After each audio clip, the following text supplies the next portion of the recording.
So let's talk about more New York Comic Con reveals, and this is the next segment of that. And people were already, the second I posted the Micromaster stuff, people were like, you gotta talk about Grapple, you gotta talk about Optimus. And I'm like, okay, here we go.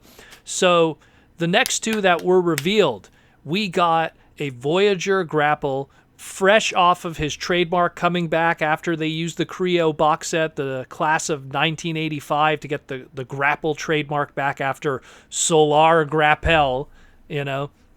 And we got a leader class Optimist that we did not expect, and we guessed kind of wrong on this. And I'll get into that in segments here. Let's break it up here. So let's start with Solar Grapple, aka the regret purchases of the past. And let me tell you something, both of these, Optimus and this Grapple, are going to be like so much product, I get a feeling, is going to be hitting TFCon's charity auction.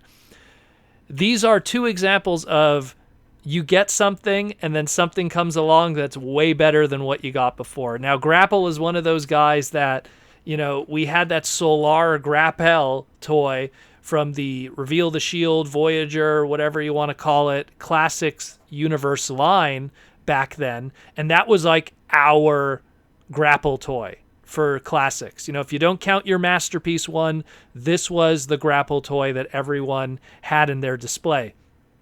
And it was what it was. It was a product of its time, and people were really excited about it, and that mold got repainted to death like crazy.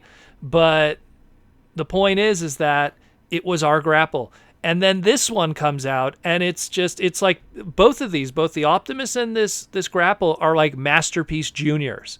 Like, this is such a great toy. And what I like about it is that it's making very good use of that weaponizer, battleizer kind of gimmick that is going on with the Siege line and now is going to exist in Earthrise, in that, you know, Grapple was one of those old G1 Diaclone toys that just had plug points for his missiles and for his fists.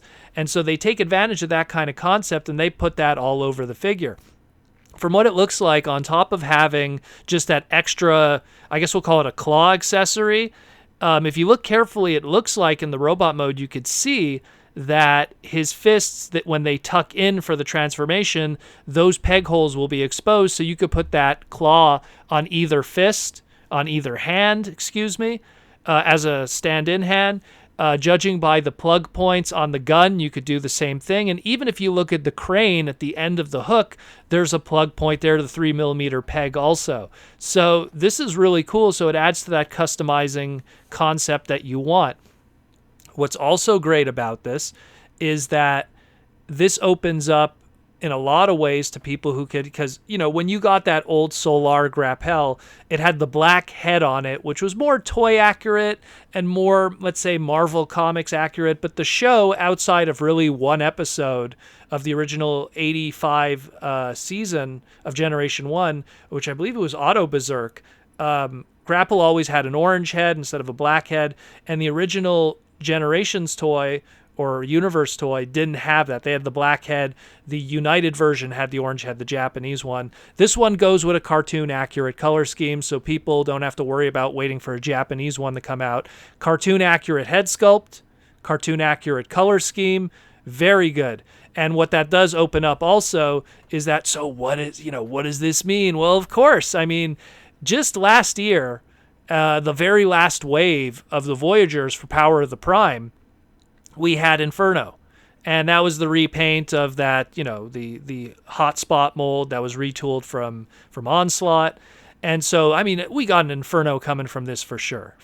It's only a matter of time, and hopefully he'll have a remolded head, because this is a show accurate sculpted Grapple head, so we'll get the show accurate sculpted Inferno head.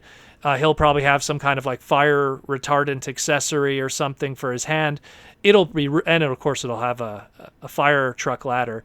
But I mean, even opening up to other stuff. I mean, when you look at, let's say, that old Universe Inferno mold, you know, you're talking, it was used for the timelines, it was used for Spark, it was used for Grapple, you know, Solar Storm Grapple. It was used for Hotspot. It was used for Artfire. You know, so they, I could see them using this for a lot of things. If they want to use a very bulky, make a very bulky kind of Mega Empress or Pyromagma if they want. I'm very excited about this one because it's just, it gives people the masterpiece equivalency of something, but at a much lower price point, and just taking a little few things away, but you pretty much got a masterpiece toy in a lot of ways. Let's go to Prime. Now, Optimus is, again, this one, like I said, the regret purchases. Man, just in Siege alone, let's just put Siege in a bubble. When Siege launched in late 2018 with the Voyager, everyone's like, wow, look at that G1 Optimus Prime robot mode, but I'm not feeling that alt mode because of the two big headlights. And then we had the Galaxy Force upgrade Optimus Prime, which, I mean, that one's really more of a comic book accurate kind of design, while homaging the Galaxy Force Cybertron kind of design, so you kind of skip over that one. And then you look at even the Generation Select Star Convoy. Again, it's homaging Star Convoy and Battle Stars, but it had that alternate robot mode, the smaller robot mode, that still was kind of G1 accurate a little bit. And I mean, we still have to come the classic animation Optimus Prime, which repaints that first Siege Voyager. All of that now is just going to be ignored because we got, again, almost like a Masterpiece Junior kind of release here with this Leader Class Optimus Prime. We thought the Leader Class was going to be the Armada Optimus Prime, but I guess that isn't the case. So that one's still kind of in the fence of where that's going to be and how that's going to be released. This Optimus looks really cool, takes advantage of a very simplistic kind of transformation, but still hits all the points of show accuracy. Goes with the toy accuracy kind of color scheme with the yellow eyes and the different kinds of uses of paint applications on the body. If you look at the roller has the little mechanical arms, which, original roller had just the one arm that went over, I guess you call it the shoulder of his turret. This kind of has the little missile launchers and two mechanical arms. It has a whole bunch of peg points all over it for the weaponizer gimmick inside of the vehicle. And it even has an opening chest and what looks like, I mean, it pretty much really looks like a removable matrix. And even from what it looks like, I want to say there's somewhere on this where, because in the robot mode here we have a shield, and it's clearly it came from a flap peg somewhere, and I want to say it's somewhere from the trailer that it comes from, because you could see the flap peg on the bottom on there too, so it's a possibility that that's where it comes from. So you get a little shield accessory if you want to, although I'm pretty sure a lot of people are going to ignore that. You just got his big old ion blaster there.